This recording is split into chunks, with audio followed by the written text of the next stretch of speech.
You've clicked on Behind the Buzz, a Public Fit's bi-weekly podcast scrutinizing the myriad details that made up the production of some of our most popular past shows. I'm Joe Kucan, producing director here at APF, joined by artistic director Anne-Marie Pereth. Hi there. And together we'll be telling stories about the work that went into bringing these plays to life.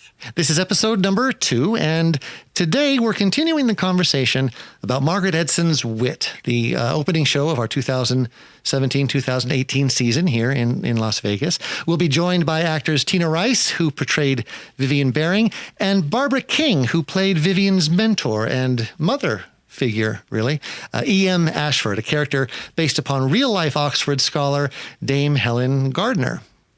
Also joining us, Ken Kucan, lifelong English literature professor, amateur thespian, and also, perhaps most importantly, my dad. He served as the dramaturg for the play and was instrumental in helping the cast, all of us really, understand the pretty complicated language involved in the poetry of John Donne. So, Anne-Marie, why would the production team of Wit need an English literature professor to talk to the cast about 16th century metaphysical poet John Donne?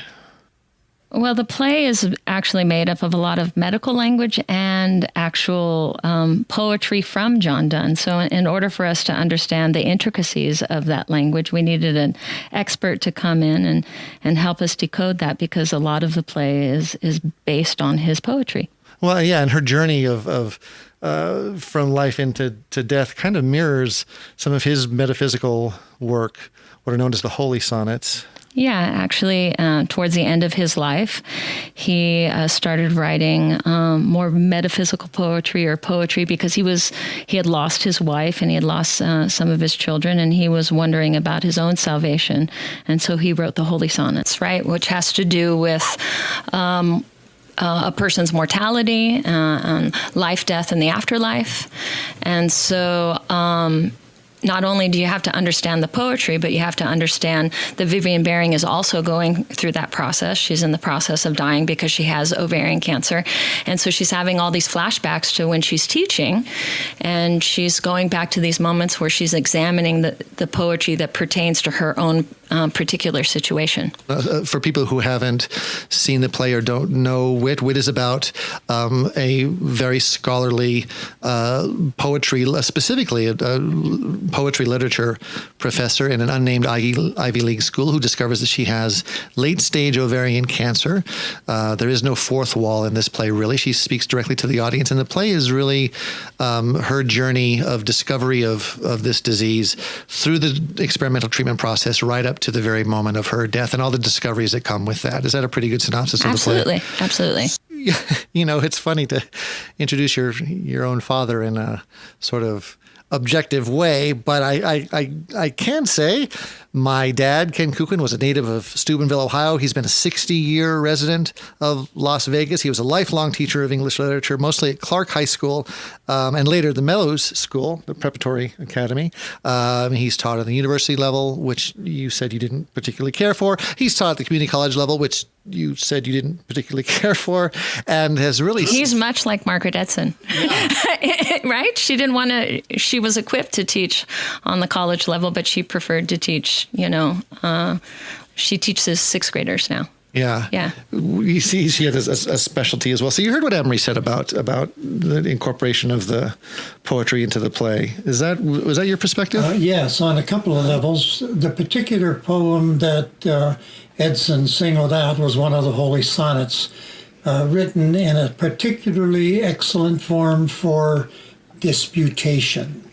And the character, Vivian Baring, is in a position, she's concerned with her own death coming up. And in the grief process, she is perhaps arguing with God, at least subconsciously. And so she chooses a holy sonnet that is Italian sonnet, which, as I said before, is uniquely set out for disputation. You have the first 8 lines, the octave, where the argument is laid out, usually developed in 2 quatrains, and it is in this case. And then you have a volta, or a turning, and in the sestet, you have a response to the argument, a submission to the argument, or a resolution of the argument, depending on what the poet wanted. But she chose a particularly apt poem for this particular play. Well, and a particularly apt poet as well. Yes, indeed. Donne is, of course, referred to as the greatest of the metaphysical poets. He wasn't a particularly great theologian, but that was not part of his background. He was a very religious man. Isn't it, I'm sorry to interrupt you, but isn't it true that like a bunch of his children had died and then his wife died, and that's what led him to write all the holy sonnets? You're right in terms of the history of it. His wife and daughter had died. A number of his children had died. And in his early life, he's often compared to St. Augustine or Augustine, however you want to pronounce it, in that he led his youth was filled with sowing of wild oats, and then you pray for the crop failure in the second half of your life. And he did essentially the same thing. But a large section of his early poetry was secular. It was some people would consider licentious, and some to some degrees.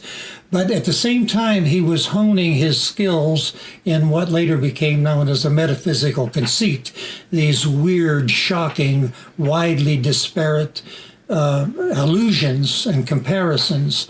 And so later on, when he was perhaps examining his own life and the death of his family, as you mentioned, and he shifted his attention to the holy sonnets, his wonderful tracts for sermons that he used later on when he became dean of St. Paul's.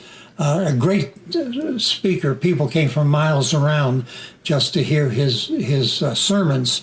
But they were all rooted in religion and arguing with God to some degree. Well, you use the term disputation. Yes. Yeah. Can you define that? Because that is arguing, right? That's yes, exactly. Yeah, arguing with God. Is there a better definition than that?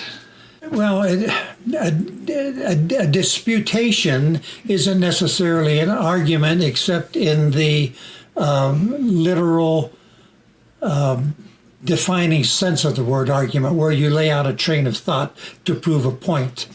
As I said, in the octave of any sonnet, whether it's Elizabethan or Italian, you have the laying out of an argument, and either the solving of the argument, the submission to the argument, whatever, a resolution of the argument.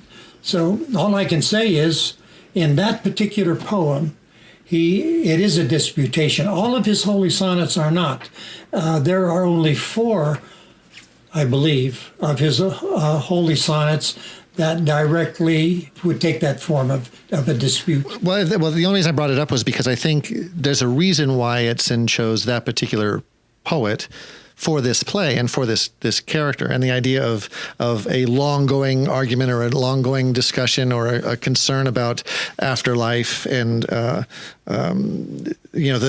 what did you say, the reaping of the sowing of the crops.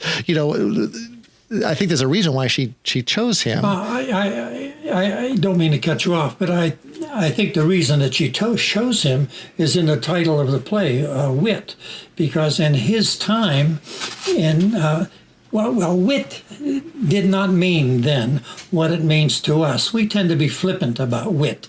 Wit is a very quick riposte. We think of Oscar Wilde in terms of being a wit. That's the more modern definition. Yeah. Or what about like Jerry Seinfeld? Any stand-up comic who gives you that quick response, we think, "Oh, he's such a witty fellow," but that's not the wit of Donne or even Shakespeare, for that matter. Any of the poets of that period, from the English Renaissance up to I'm going to say the Romantic period, but even perhaps beyond that.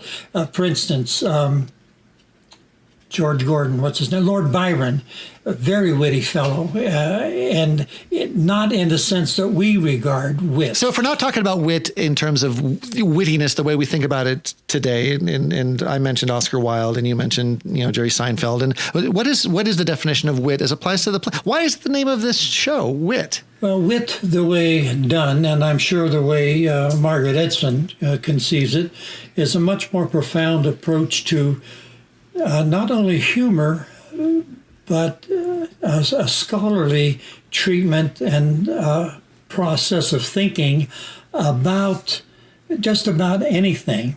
Now, in Donne's case, and the metaphysical conceit notion, his wit was a matter of finding comparisons between two widely dissimilar objects or ideas and somehow relating them to a particular idea or theme that he had going for him in a poem or whatever.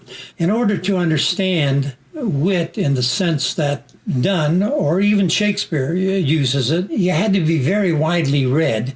You had to bring an enormous background to the poem at hand or whatever the discussion was. I once had a teacher in undergraduate school, and he said one day that every time you look at a painting, a new painting, whether it's in a museum or someone's home or whatever, you have to bring every other painting that you have seen in your life to that painting in order to analyze it or say something profound or specific about it. And that really stunned me when, of course, I was only 20 years old at the time, but I thought, my God, what a responsibility that puts upon you as an observer, a casual observer or a profound reader or thinker, whatever. That's an enormous requirement to bring every damn painting you've ever looked at in your life. Even at 20, I had seen a lot of paintings. Yeah. But it's kind of that way with Donne as well, because he was so widely read in mythology, in language, in law, in theology, that he had all of these things that he could bring together, even though they were dissimilar and unlike each other. They fitted together, meshed nicely in the theme or the idea that he was developing. I want to bring Tina Rice into this conversation. I'll just reintroduce Tina Rice. Tina is a company member with a Public Fit Theater company. You portrayed Vivian Baring in our production of Wit. I did. Yeah, and an amazing show for you. Won a bunch of awards. A lot of focus on your tremendous work. But you've told us in the past that in other conversations that it was some of these words in the play, not just the medical terms, but the poetry itself, that you found it pretty intimidating. Absolutely. Yeah. Can you speak to that a little bit? I mean, I'm hearing from Pop here about the extensive education you kind of have to have before you can even approach the poetry.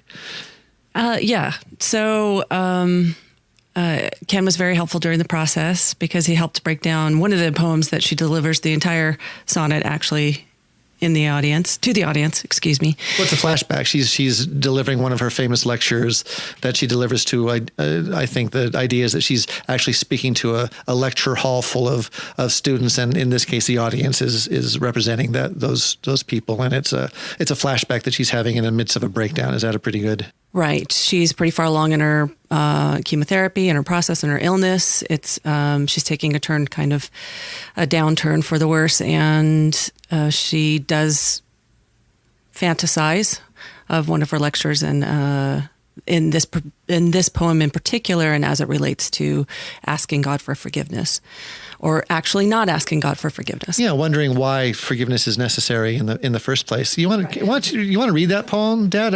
It's If poisonous minerals, and if that tree whose fruit threw death on else immortal us, if lecherous goats, if serpents envious cannot be damned, alas, why should I be?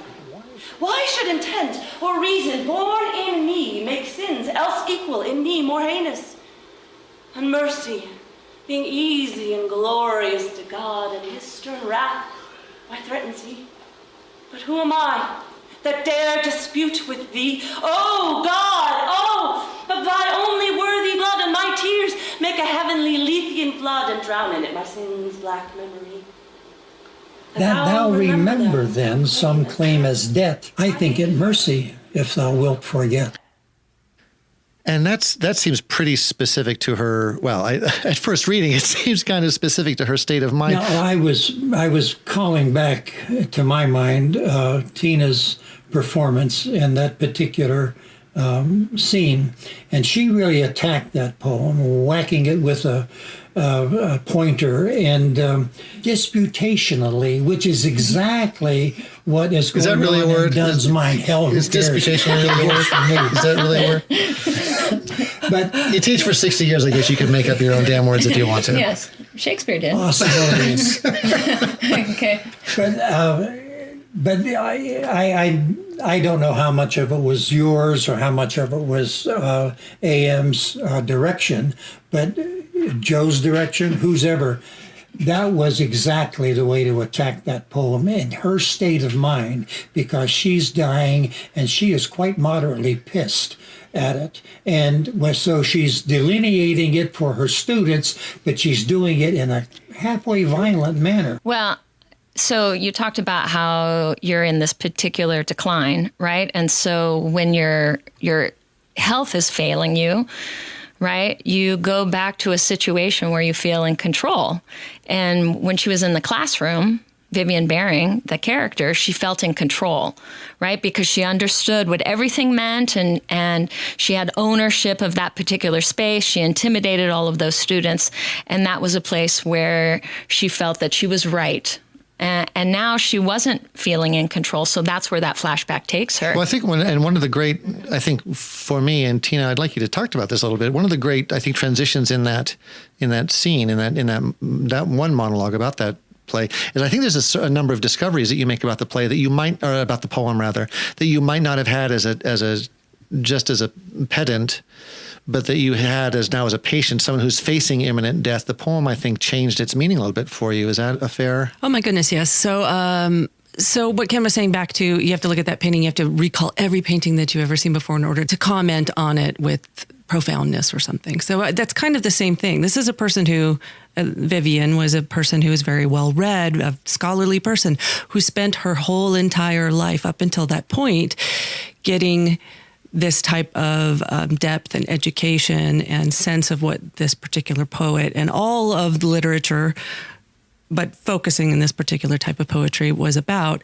So that in and of itself is intimidating because I don't have that background. So yeah, it was, but by the time so to me, it felt like a puzzle. It felt like a fun game that if I could dissect this in a way that I could convey that to the audience so that they then could understand this in some way. That was kind of like the Tina objective, not the Vivian objective, but the Tina objective is if I can find a way to understand this so well and make this so personal and understand the through line and the thought process, and if then I can make some sort of idea, give this idea to the audience, then that would be way more interesting than just delivering a sonnet. Well, but I think the theme of the sonnet too, the notion of, I mean, to really, tell me if I'm wrong about this, Pop, but I think that to really simplify it, the poem really is, why is there divine judgment?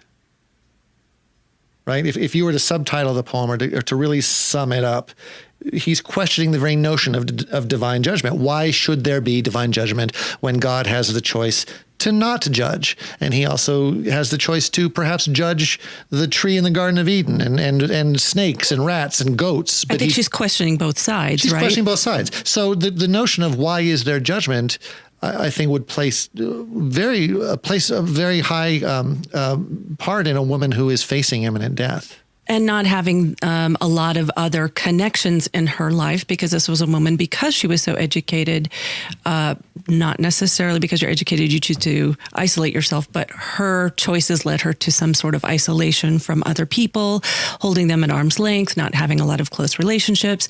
And then realizing that, yeah, if I'm faced with mortality, who's my best buddy right now? It's probably God. So I better kind of come to terms or may have some understanding of what might lie ahead or not. Did you feel like Vivian Baring was a theist?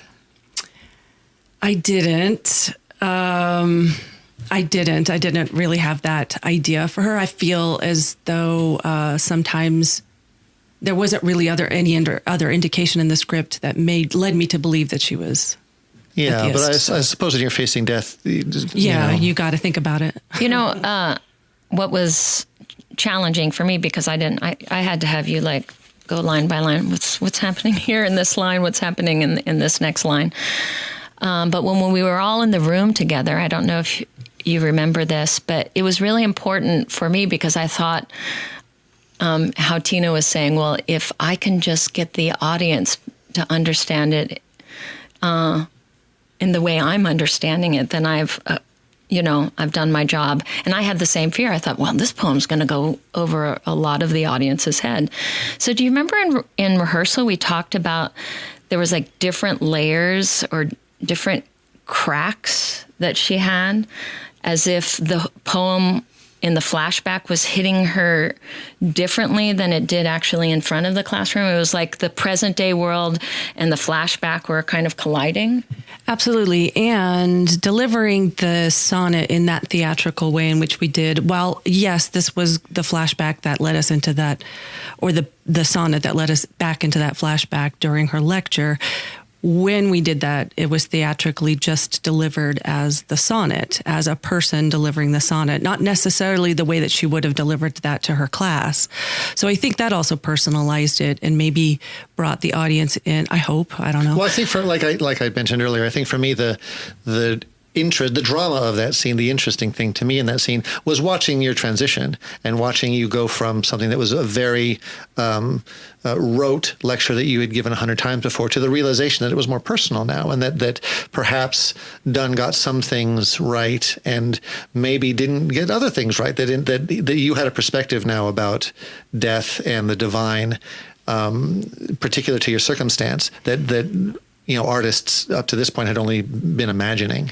And there was the question of forgiveness, I think, in her mind, forgiveness for some of her behavior, not necessarily that she had done anything bad, but maybe the way that she had not developed relationships and treated people in a cold manner. See, that's funny. And not been warm to foster those types of things. So I think there is a type of forgiveness that she was wanting in order to realize that she needed that now. But that's funny because you're right. It's not about forgiveness for bad behavior. It's forgiveness for regret.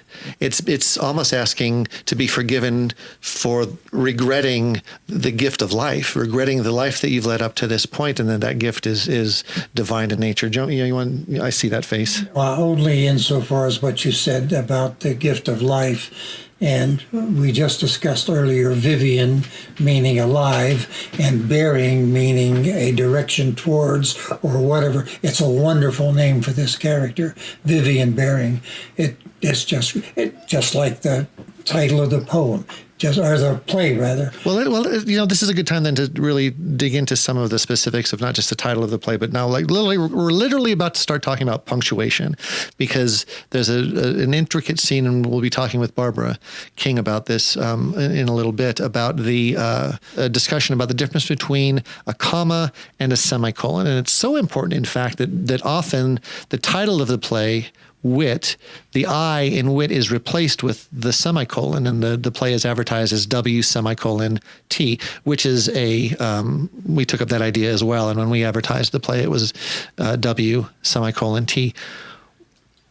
So this might be a good time to talk a bit about punctuation, because there's a scene in the play, and we'll be talking to Barbara King later about this. Who plays E.M. Ashford. Who plays E.M. Ashford. There's a scene with Vivian and E.M. Ashford where they discuss the difference in a piece of poetry, where some versions include a comma and some versions include a semicolon, some versions include a period, and some versions include an exclamation point. I saw that face. No, but all I wanted to remark was that oftentimes editors are the arbiters of where that particular punctuation goes. And if not the editors, sometimes the printer. The only reason we have apostrophes in English is not because of editors or of writers, but because of printers. Because when the printer was saving space by dropping letters, way back when English used to be a more highly inflected language, they needed to indicate that a letter had been left out, and they would put an apostrophe in there. Was that true? Would I lie to you? That's exactly why we have apostrophes. It's simply printers who caught. And in more modern times, a while back, they tried to get something called an interbang that would combine the not the semicolon, question mark and the exclamation point. No printer in the world picked it up. Consequently, we do not have interbangs. I like to have me a good interbang. That seems like it'd be a pretty useful mark, actually. Some of Edgar Allan Poe's poetry, for example, is considered incomplete because since he worked for a newspaper and it would go through the newspapers very often, that editors were often not just changing punctuation, but would change words. And that I know in one of my favorites, they spell the word gray two different ways based upon what the editor wanted and based upon what he wanted. So some of those distinctions make for some unclear, what did the poet really intend? I couldn't care less. Oh, really? Is that true? No, I mean, it is a little dry. And when I read, I don't read for punctuation. Well, this whole conversation is a little dry. We're talking about some early century romantic poetry. We're talking about punctuation, but I think it's important in creating this play. I think more sometimes when I think about that scene particular between Vivian Baring and her professor Ashford, is that it shows the lengths at which the specificity of these particular types of professors will go, the lengths they'll go to make sure that this is conveyed when you read that particular text. So I know that writers, when I talk to writers, I know that they're very specific. I chose this word, specifically this word, for a reason, and I'm sure it's probably the same about punctuation. But I know that I'm not in love with all of that when I read something. Mark Twain said the difference between the right word and almost the right word is the difference between the lightning and the lightning bug. Yes. Okay. Yes. Punctuation can be dry. Yes. People can be intimidated by wit because of the language, but I don't think that was what Margaret Edson was trying to do. Well, she's made a clear choice to make it about... Yes, but the whole point of E.M. Ashford's conversation about the semicolon and the exclamation point, at the end of that scene, she tells Vivian Baring, she's like, stop with the research. Go be a human. Go to the park. Spend time with your friends. That's really the point of the play. And because Vivian Baring didn't learn that, she had to spend her whole life shielding herself in the research corner with all of her shields and her language and her punctuation and her metaphysical conceits. And it did her no good. And she only discovered the beauty of life by having connection with people. And that's really the message of the play. So in order to get to the heart of the play, yes, you have to dig into all of these very intellectual ideas to get to the real soul and grace of the play.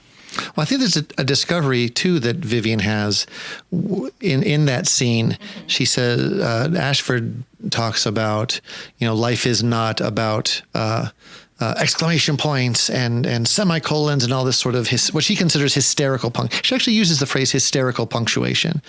And she says, no, she says, and we'll talk about this more. You can cut all this. I just want to bring it up. But we'll talk about this with Barbara because she talks about how that death, the actual dying, isn't a big dramatic semicolon. It is a comma. It's nothing more than a breath between one state of life and then the life hereafter. And later on in the play, I think Vivian realizes that's bullshit. That death is not a comma. Death is a fucking semicolon, and it's an exclamation point. Because when she recites that poem at the end, the last time, the last word she says is exclamation point. The actual process of dying needs hysterical punctuation because it is hysterical in its brutality. That's my take on that scene. What do you? Did she read that at the end? She does. Remember you said you choose to use the semicolon instead of the right on. I forgot. And the exclamation point. 2 years ago, people. 3, but and the exclamation point. I said 3. Yeah. Yeah, you're right. You're right. Absolutely. And remember, we had a whole discussion about that because I found that a little bit confounding. I thought she was going to take on the thinking of her instructor, but because of her experience in the story in her own life, that going through 8 rounds of chemotherapy is so challenging and so painful, she had to release into that idea of the semicolon, and that it is painful and it is not an easy transition. Well, and this is another reason that that I think Donne is a particularly apt poet for this play, is because I think that part of the play is an indictment on the artist's perspective of dying, and that we can create a sort of romanticized view of the death process, and we can discuss that maybe it's just a comma, just a breath, and that dying is this sort of spiritually romantic thing. But what Vivian comes to find out in the very act of dying, and the very nature of going through that process, the vomiting, the pain, the drugs, the unending being treated like a piece of meat, the sort of inhumanity of the hospital staff from time to time, that death is not a comma. It's a semicolon and an exclamation point, and it is a very dramatic. It deserves hysterical punctuation. But also her discoveries, right? Her discoveries about herself and her life. I mean, absolutely, not just the painfulness in which she experienced her. I love how she says, "I'm sorry," too, after she recites it in the way, and she doesn't hearken back to her professor. It's almost as if she wanted to give honor to what her professor said. Well, but she chooses not to? Well, I remember a big conversation about the I'm sorry, and Tina, you having to come to some conclusion, because you were given a lot of options about who the I'm sorry was, to God, to yourself, to the audience, to your old professors. Do you remember where you landed in that discussion?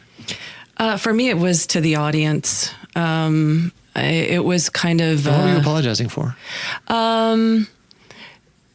Just that, to me, it was that her life was splashed up there, and that she's sorry that she didn't provide something more fulfilling, or provide something more fulfilling for herself in her life. And kind of like, I always thought in the back of my mind that the entire thing was a lecture in some way, in this tiny, weird kind of meta way, that because she's speaking to the audience, it's just an extended lecture in some way, not in a dry Vivian Baring way that she treated the rest of her students, but it was just another presentation for her. And that when she treated her students the way that she did, it was also kind of a sorry to them. Well, that brings me to something else I wanted to talk about with you really quickly, is that there's often with actors doing classical work, this fear that they are going to be understood by a modern audience, that when we're doing Shakespeare, that the very language itself becomes an impediment to the audience understanding what's going on. And we take great care, I think, as directors and actors to put the meaning forth and put the meaning forward. Did you have a similar challenge with this more modern play? Was there a concern, because it is some complicated language, even not just in the poetry, but in her own speeches as well? Right. So it's subtext city, sweetheart. So I just got, Anne-Marie's just telling me all the time, what do you mean by this? What do you mean by this? So sometimes it just doesn't matter what the actual words are when it comes out. Context clues were helpful, or pointing to what the meaning of that particular word is because something had just happened, and sometimes, no, they're not going to know that word. I mean, there are some people who aren't going to have that depth of vocabulary, but similar to delivering the sonnet, no, you're not going to get that on the first pass. All of the nuance and meaning and history and it's going to, there are words in that sonnet that people aren't going to know. But it's what are you trying to say with it? What are you saying instead of actually saying the words? What are you trying to communicate? And I felt, as long as I was doing that in some way, then it would come across. Something would come across that people could hang their hat on. You used a word that I just wanted to define really quickly and insult as many people in the audience as possible. Anne-Marie, you want to define subtext as it applies to theatrical work? Yeah, it's the meaning beneath the language. So like I could say to you that I love you, but with those words, I actually mean that I hate you. And we do that all the time. Everything that we say has subtext. We don't, walk around like robots and speak words literally. Everything has a meaning to it. Do I look fat in this dress? I'm just kidding. Not at all. Anyway, kind of speaking to what Tina was saying before, yes, the language is very difficult. Yes, they're not going to connect to it. But if the actor portraying the role is having an honest, connective experience on stage that they can translate, the audience will pick up on the truth of that situation, and they will latch on to that, and they will take the ride. And so that's the state that we tried to keep Tina in throughout the whole play, and that's very hard to sustain. Well, and yourself too. I mean, you've admitted to having some trepidation about approaching the language in this play, and the big, not just the big medical words, but the poetry and the subtext of all of her entire experience. Well, of dying. first of all, before you can tell an actor to provide instruction or guidance, right, you have to understand what it says yourself, right? And I was crawling along at first. It took me the whole rehearsal process to feel like I could direct the play. Interestingly enough, like I learned how to direct a play like this by being guided by more intellectual types, because it wasn't in my wheelhouse. Well, and we brought in esteemed Professor Kenneth J. Kucan to serve as we were calling him dramaturg for this. I think you served a role that wasn't strictly dramaturgy. So what do you think about that, Pop? What do you think about the nature of language being almost too exclusive for audiences to pick up on or understand? In some cases it is, but as a teacher of English and as a lifelong reader and lover of the language, I have a hard time with that notion that language is somehow divorced from everyday life or from people's comprehension. If you put a little bit of effort forth, you can figure it out. And I think to a certain extent, the language of Donne is difficult, but so is the language of Shakespeare. And my God, go up to Utah every fall or summer, and they're laying out Shakespeare every day. Now, some people can't take Shakespeare unless they read the play beforehand, and they have to work at it. But still, the language is what it is. But I think that's what theater does, right? Theater, we're not, aside from, Miss Saigon, where we land the helicopter, and Phantom of the Opera, where we take our boat through the canal, and what other big spectacular, Les Mis, where we create the barricades, and Wicked, where we fly them around. I guess I've just described a whole bunch of musicals, haven't I? What do we have but language and the discussion and the characters talking to each other? We are not generally a spectacular art form, or is that naive? Are we really a spectacular art form? What do you think, Tina? No, you're right. I agree. I enjoy language. I like the challenge. I like learning about it and training myself to try to communicate it in the best way possible. If there isn't a word there were tons of words I didn't know, just look it up and figure it out and try to make it part of the natural part of that particular character, or try to make it a way in which you are communicating. Because the fact is that type of speech was that particular character. And so it can define a character. It can define where they're from. It can define who they're talking to. It can define so many things. So yeah, absolutely. Language is a huge way in how we communicate with each other. I think that in an art form that is so language centric, that this play especially takes great care in being very specific about the language that it uses, and not just the language, but the punctuation, which is what I wanted to sort of transition to. I don't know if it's a disability or a skill that I particularly have, but if the actor doesn't make me hear the language, I won't listen to it. I'll start looking at the movement, or is the actor connected emotionally to the moment? I won't hear it unless they make me hear it, right? And so all of those parts all have to get stacked up together. So when the language in the play is really difficult, right, all of those other things, the movement, the emotional context, the objectives, the tactics, and the language all have to stack together like in like a sandwich for me to hear it. Well, this will give me a transition then to talking about punctuation, because she makes a great deal Edson makes a great deal in Wit in talking about the difference between a comma and a semicolon, for example, and the difference between a period and an exclamation point. And is punctuation, when you look at a script, Tina, for the first time, does punctuation stand out to you as a guidepost to how a line is meant to be delivered, what the subtext might be, what the meaning of the sentence is? It has to. Those are the few words that are written on the page for you to examine who that particular character is. It has to inform everything from what it is they're trying to say to what it is, how loud they might be saying it, to where the pause is, and what's causing that pause. It's very important. Well, I know so in our first rehearsals, in our first readings of plays, whenever we get together as a cast to read the play out loud for the first time together, one of the things that we sort of strive to do is we encourage everyone to read exactly what's on the page as it's written, not what they think is written or what they imagine has been written, and that a comma, pay attention to the commas, pay attention to the periods, pay attention to the ellipses versus the hyphen. And this play makes a great deal about the semicolon. What is a semicolon for, Dad? What's a semicolon? What does it do? Why would I use a semicolon in place of a comma? Well, dryly, if you want to speak, it connects two independent clauses. That is, that each clause has a subject and a verb and can stand alone as a sentence in itself.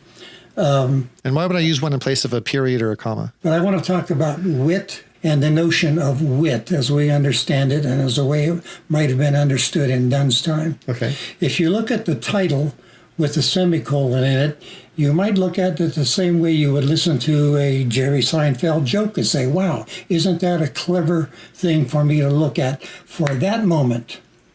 But if you look at the construction of the prose that Donne wrote when he was writing his meditations or his sermons, he wrote in long, loose sentences, sometimes periodic sentences ladled in, but the sentence would run on and on and on and on, sentences, and they would be connected sometimes by comma and conjunction, sometimes by a simple semicolon. And if when you put that semicolon between the W and T, you were thinking of the way he constructed his prose with the long, loose sentences, that would be the wit, the way that he understood it, okay? Now, in our sense, in modern times, semicolons are fairly dry things used to connect independent clauses, as I say, commas preceding conjunctions as a rule, but not necessarily in two short sentences you could use simply a comma. There's a Robert Frost poem. Some versions had a semicolon, some versions had a comma, but Frost finally said, shut up and quit arguing about it. It's a semicolon. And I mean, but he knew why it was there's something more than just a dry grammatical connection there to the writer, at any rate.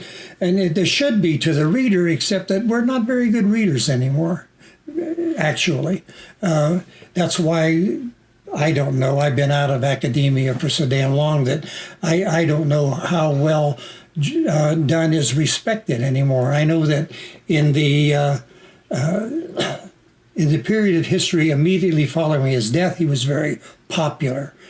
Poets tried to emulate him all the way around, and they created a metaphysical school because they followed Donne. Go forward 100 years, didn't care for Donne at all. He had dropped out of favor, had all but disappeared until the early part of the 20th century when T.S. Eliot comes along.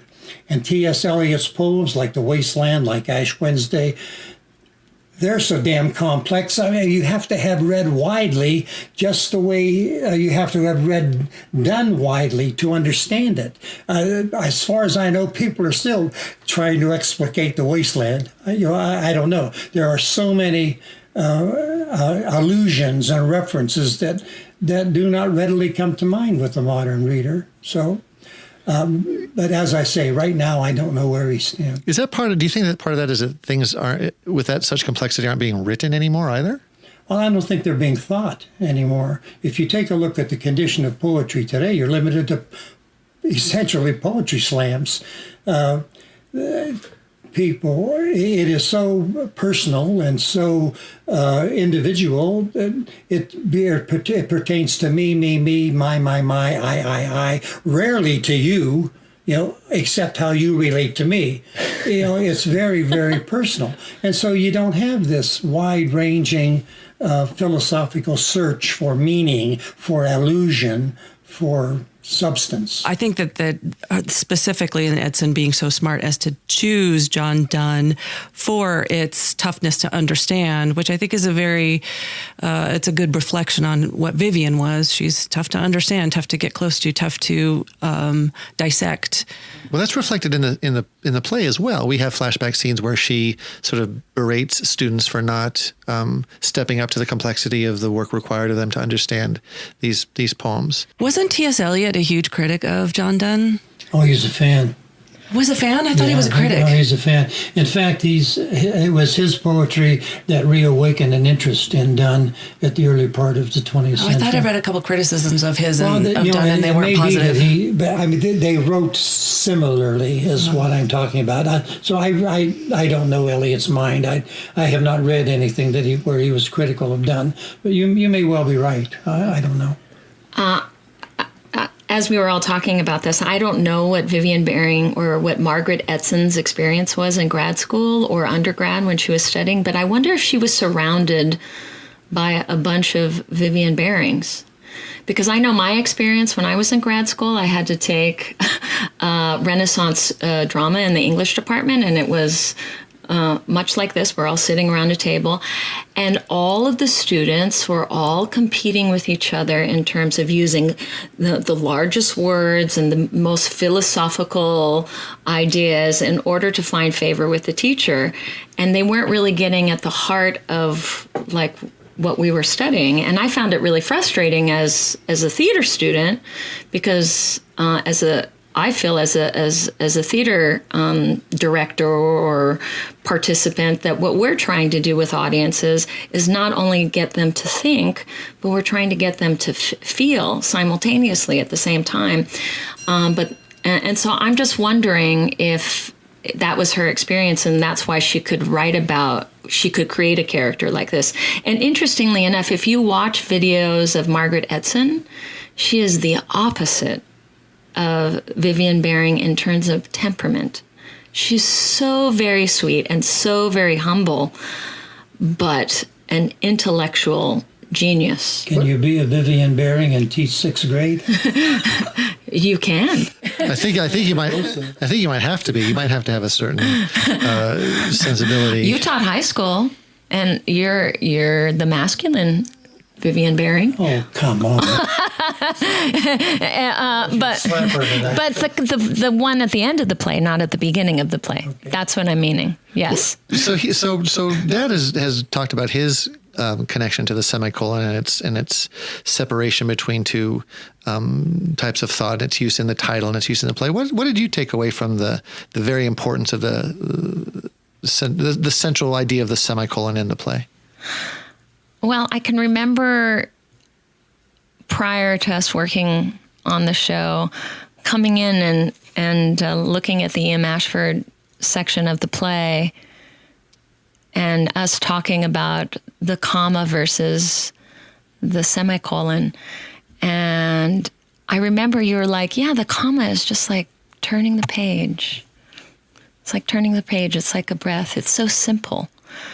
And in that moment, the breath and the turning of the page, I got emotional as you were, helping me with my lecture, because I think that's what we want in the process between going from life to death to afterlife. Some of us don't believe in the afterlife, but we want it just to be a breath. We want we just want to turn the page. I think we're afraid of what's going to happen at the end. And so we long for that. And we long for a comma in place of a semicolon. Yeah. And a period in place of an exclamation point. I don't think any of us want pain or strife or agony. I think we long for that. And so the fact that she says in the play that she's tough, and she is tough, and she has to go through this very tough experience, and that she's honest with herself. Vivian Baring is honest with herself enough to say at the end of the play that it's not easy, and my journey has not been easy, that it is a semicolon. And she says to the audience, I'm sorry, I can't give you what you want. I can't give you that easy process that we're all longing for, right? Because that's what I long for, but I don't think that's what I'm facing, and I don't think many of us are facing that. Well, I'm gonna go off script a little bit here, because right now, your wife, my mother, is in the process. She's just been diagnosed with spinal meningitis. We thought maybe she'd had a stroke, and she's been in the hospital now for a few days, and will probably be there for a few more. And she's suffering from early onset dementia. She has some comprehension problems. But before, when we were talking about that, you and me, as well as she and I, we talked about her fears of what came next. We've not been a particularly religious family, so I don't know that we have great hope for eternal life in the Eden hereafter. But there's still a certain amount of fear, I think, in that process. And you're what, 96, 97 years old? 104. And we've had some discussions about end-of-life processes. What do these seem more immediate outside of the hysterical poetry and spiritual romance of growing old and facing termination? Well, for me, the punctuation at the end of life is neither a semicolon nor a comma. It's a period. I don't know exactly how my wife feels about it, but over the years, she was raised Catholic, very conservative German Catholicism in central Minnesota. And through her marriage to me and her exposure to the three sons, I suspect she has loosened up and moved away from that a great deal.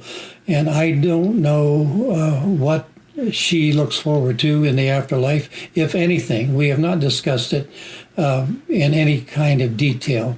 But I suspect she feels, as I do, that the punctuation is a period. How scary is that?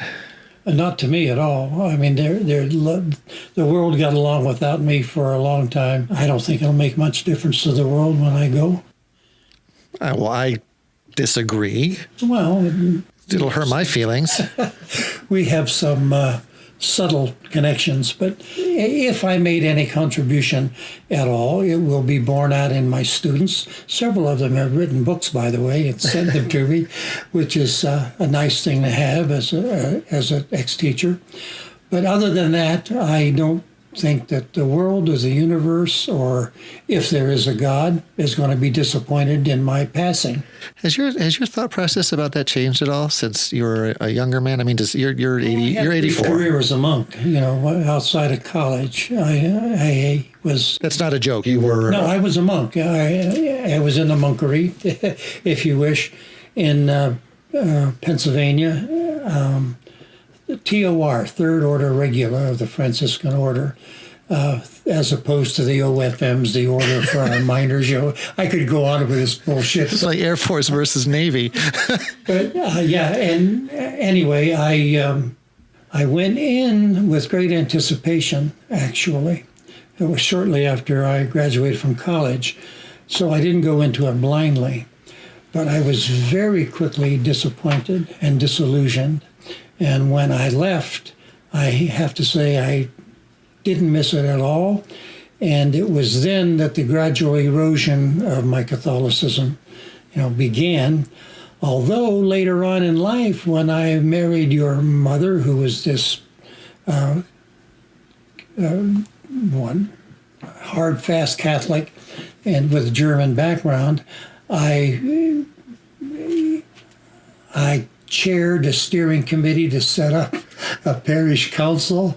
I became involved with the church again, and then with the growth of my sons and interactions with them and the world in general, that kind of eroded away and left. And I must say, I don't miss it one whit. Well, it's funny. I one whit. Well done. That's WHIT. Yeah, I figured as much. I see you kept the haircut, though. I find it really funny because I didn't ask you anything at all about religion, and it's automatic, though, isn't it? The approach to mortality immediately. What brings to mind is the spiritual questions involved, as opposed to any sort of naturalistic questions of just being no more. Tina, you're nodding like crazy. No, I agree. I mean, it is a funny thing, even if you aren't a religious person, that's where everybody's mind tends to go when it gets to be that close. And it is interesting. In some instances, I had a friend whose wife died of cancer some years ago, a fairly young age by my view. She was only 69. And she had a background of Catholicism, very structured, straight-laced, Maine Catholicism for that matter. And she was suffering from a whole litany of cancers. And she was beginning to grasp at straws about what lay ahead of her. And she was what they used to call fallen away Catholics. And so she made her husband, who was an atheist, by the way, take her to Mass one day to see if she could reconnect in some manner through the ritual. And Catholicism is rife with ritual. It's great theater. And I spoke with her afterwards, and she said, nothing, no connection at all. And she went to her death stoically, and no worries about God or the afterlife, certainly based on her Catholicism, her ex-Catholicism. So, A period rather than a a period rather than a semicolon.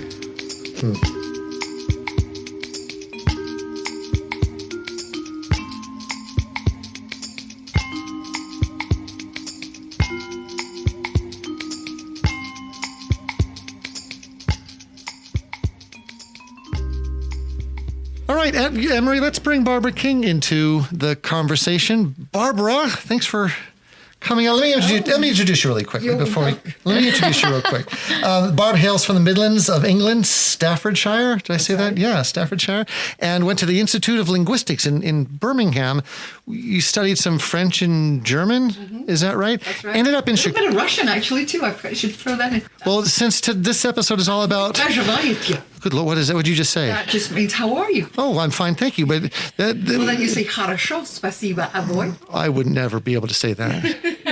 But this is good because since this episode is all about words and the use of some of the poetry and the words in the play, that's going to come in real handy. You came here by way of Chicago. I assume you did some theater out there. Did do some theater out there. One of the things I was most proud of out there was working with court theater at the University of Chicago. Oh, wow. And we did Day and the Death of Joe Egg.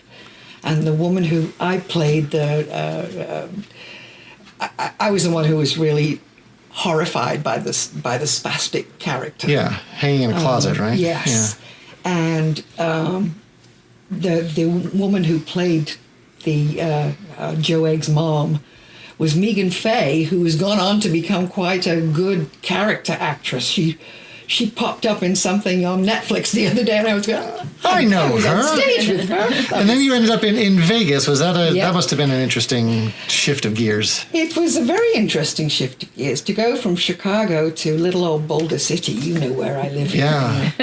A town of 15,000 from city of millions. It was, for those outside the state, a suburban town outside of Vegas by about 20 miles. the little town that built the Hoover Dam. Yeah. What was it like? So, and you hit the ground doing theater in Vegas probably from the moment you got off the plane here. I did not. I was one of those women who, when I got married, I gave up the theater basically, and I still continued to work. And then I had my daughter, and until my divorce, I didn't really look at doing theater again. Yeah, you had some time. Sort of got put on the back burner, which was sad. But so I guess a good thing that came out of my divorce was that I got back. Well, you came back with a vengeance because you played E.M. Ashford in our production of Wit.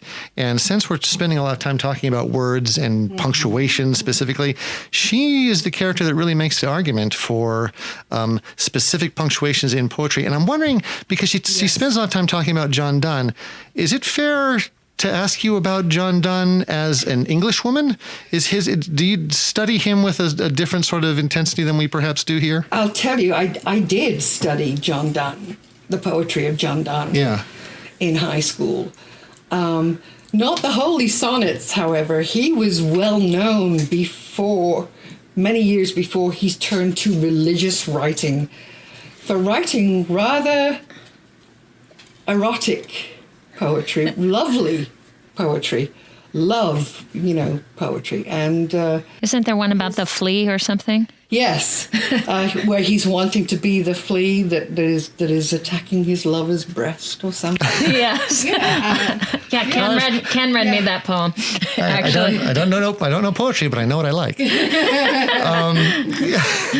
Did you feel, was that helpful in putting together the character of Ashford, that connection to Donne? I think I understood something of her passion for it, because I mean he is a very clever writer, right? And fascinating to unwrap the meanings behind his words. Right. Yeah. Well, let's talk about Ashford as a scholar of that type of poetry. It's kind of funny. One of my favorite lines in the play is where she sort of sniffs her nose at Shakespeare in a way as being too hysterical and dramatic for a true scholar. I always got the impression that Ashford was almost a vehicle in the play for a certain perspective. Did you have that in perspective, or was there something? What purpose does E.M. Ashford serve? The perspective being the text, the thing, and you should start there and not with a feeling. Feeling has no business in. Well, I think there are a couple of things that she does. I think she sets up for Vivian just the nature of scholarly work and the sort of intense drive that it takes to really become the best in your field. And I think she also tries to couple that with a sort of live your life mentality. Sure, work hard. Yeah, because I think Vivian is very. She has tunnel vision when it comes to her work. There is nothing outside of it, even when she has been told very plainly by Ashford to go out, spend time with friends. And the playwright says when she admonishes her about that, she says it tenderly. Yeah. It's almost as though don't waste your life. Live some of it, because it's short, and you move on into a whole other separate.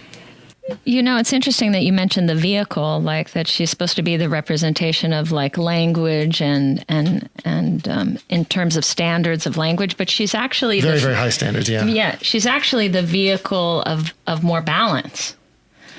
And compassion, because both of her scenes end with her, like you said, go out, spend time with friends, go to the park. And then the second scene, you read her the book, The Runaway Bunny. So yeah, the first is, of course, a flashback. So it's Vivian's recollection. Mm-hmm. Right. So there's automatically a perspective skew to that. although the second is real. Well, that's to my mind, anyway. Well, we had some questions about we that. We did have some debate about that. Right, about whether or not in that moment Ashford was a figment of Vivian's imagination. Was she a literal angel coming in to release her from life? And what, but you mentioned, let's not get too drawn into that just yet. Let's talk about the Runaway Bunny a little bit, because we are talking about language. I always was fascinated with that choice of literature.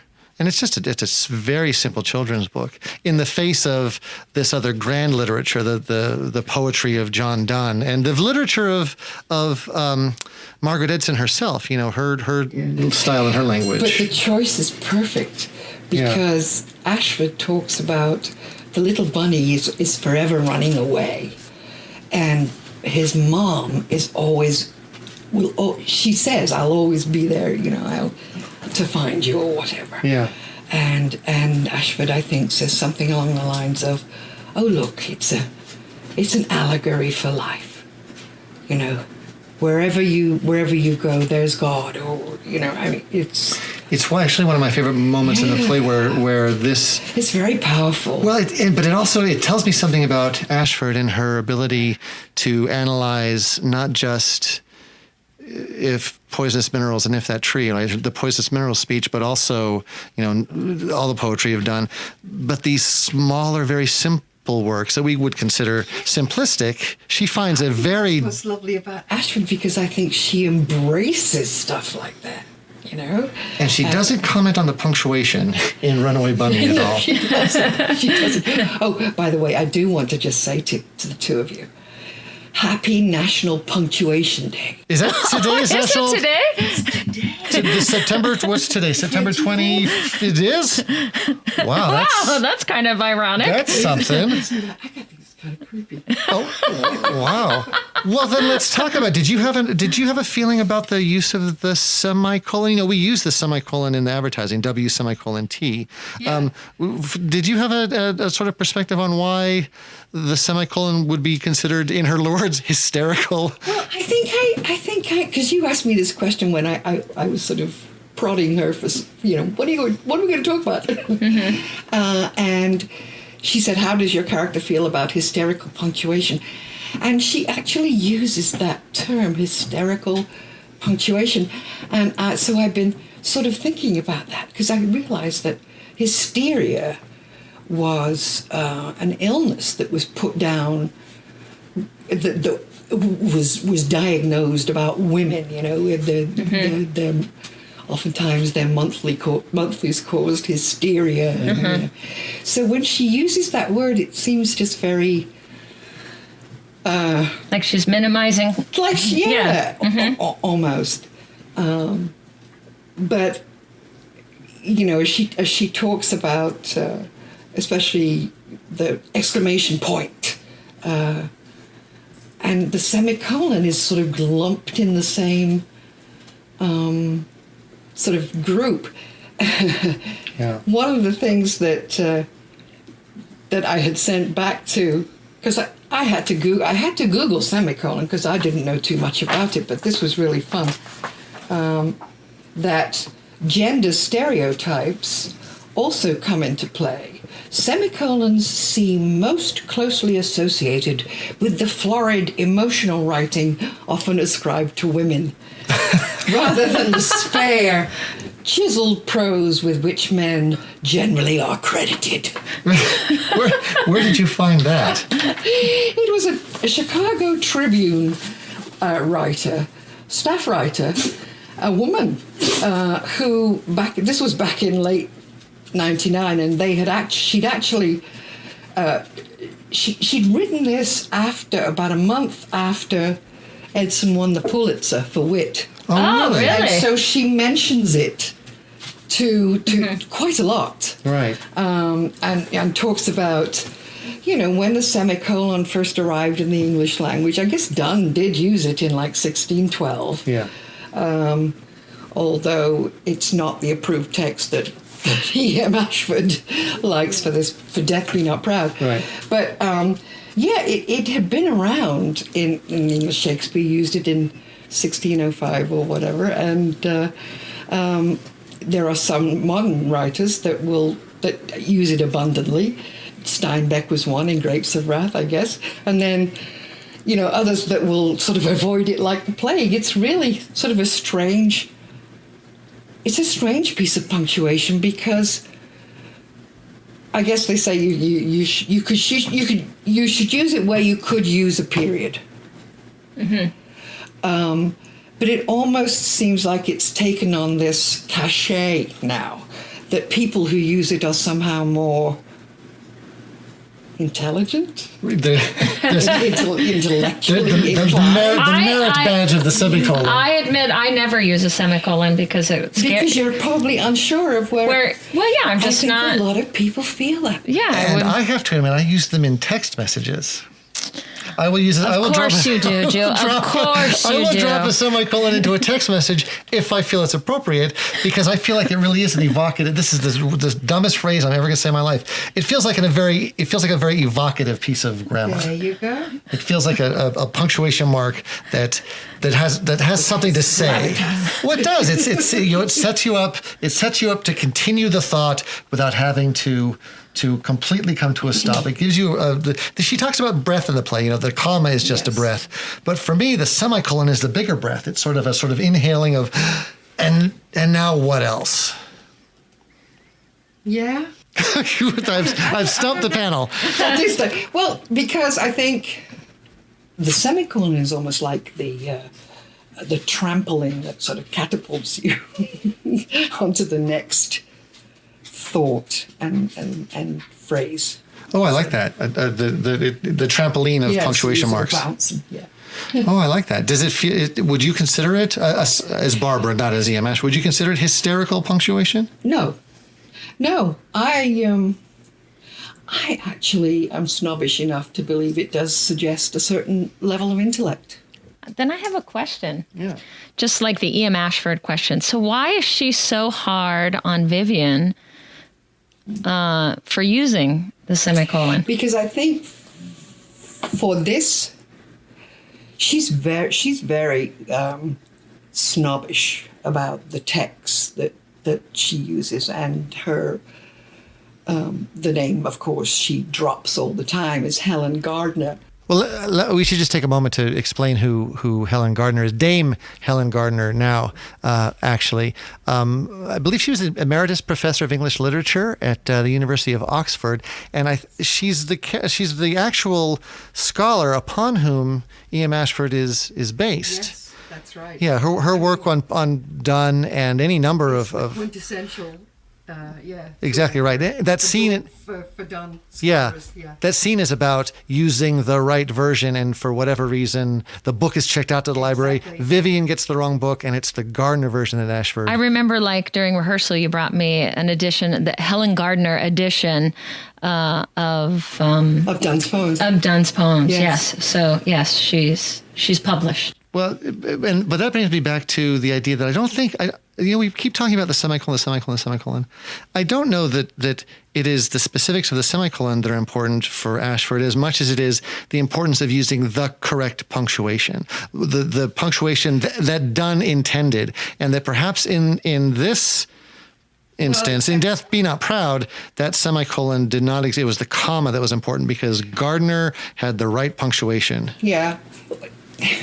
See, I get the feeling that in all probability at that time, it just, in some respects, punctuation didn't exist.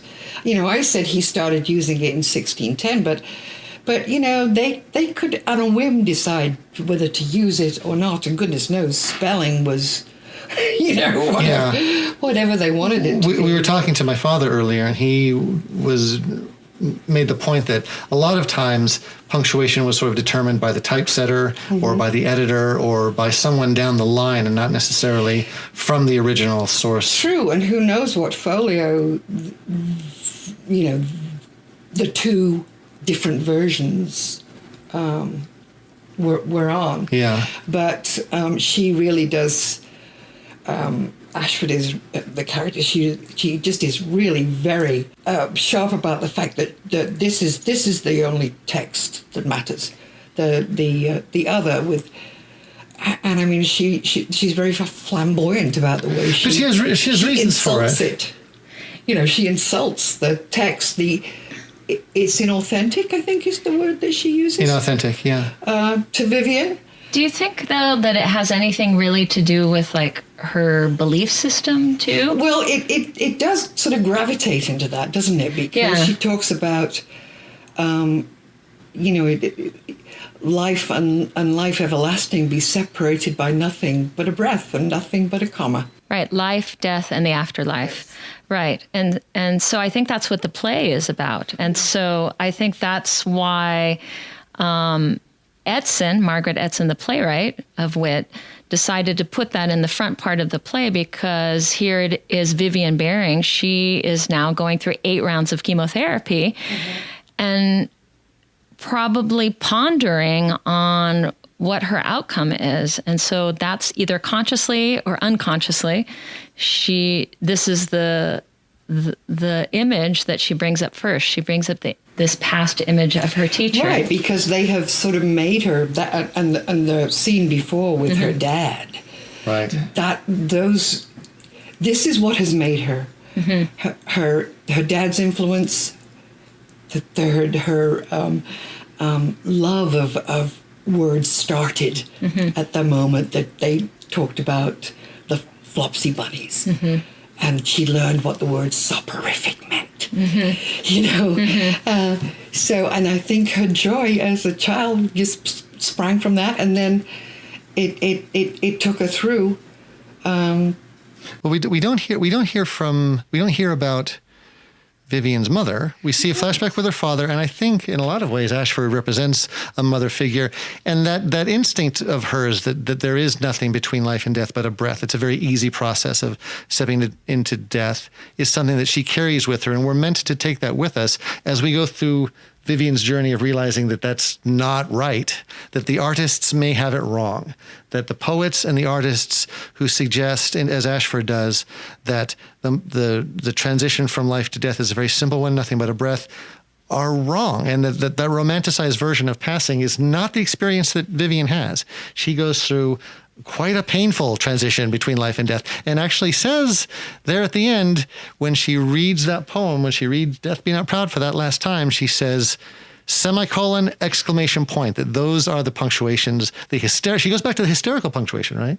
And it's the hysterical punctuation that is more true, perhaps not as romantic and quiet and subtle, but it's more true in her experience. And I think that's...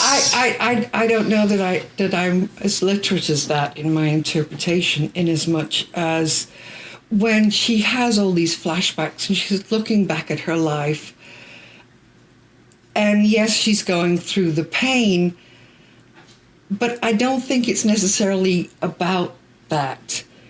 I think she comes to realize that at the end of the day, the thing that matters is humanity and kindness, and it's the thing that she's seeking most of all. So, and just to speak to that, when you do come back in that last scene, you ask her, "Oh, would you like me to read some Donne?" And she goes, "No." And that's when... And that is one of my favorites. I mean, even as sad as that scene was, to see her so debilitated, people... the audience would always give her a nice laugh when she said that. Get us away from the Donne. Well, then we should talk about that last scene. Do you think that Ashford is there at that moment, or is she's not a flashback? She's not a vision. She's not a... Maybe we should kind of talk about that. So in previous buzzes or talkbacks after the show, there were audience members who thought that you were an angel. There were audience members, that you were in her mind, or that it was actually a real moment that was happening for her in real time in the hospital. I mean, I may not have said anything during the buzz if that did come up, but my feeling was always that she was there. Well, she was there.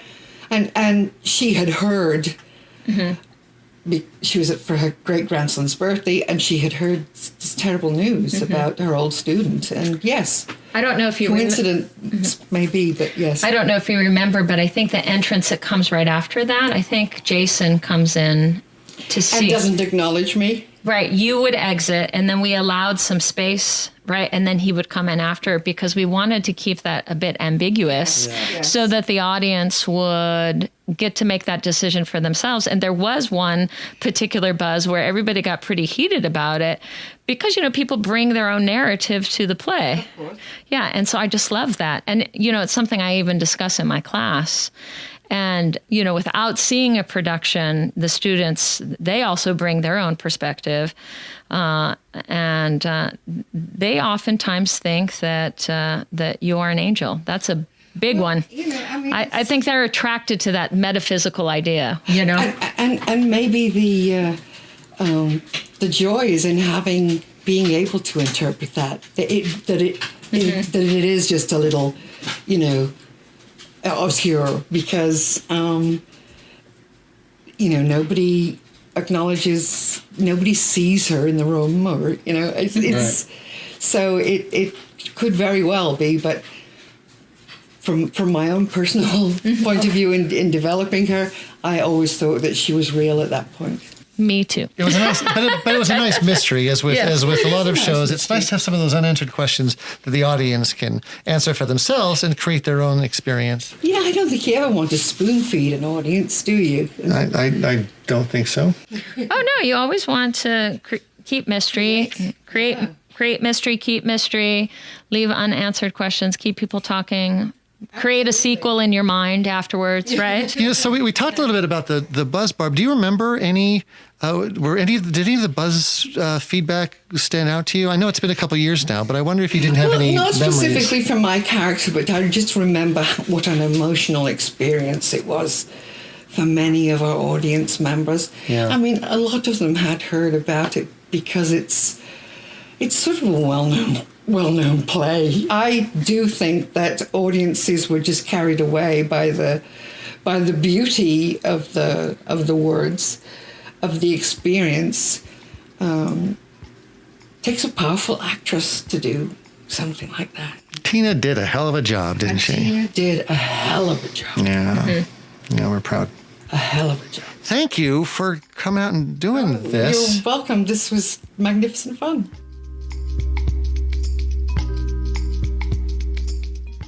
And I think that about wraps it up for this episode of Behind the Buzz. I want to thank Barbara King, Tina Rice.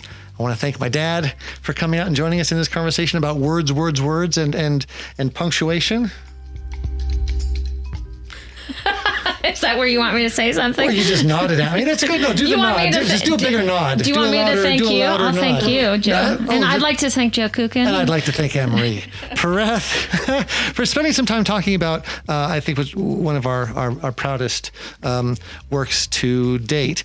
If you haven't yet, smash that subscribe button. And just a quick reminder, in the state of Nevada, early voting begins October 17th.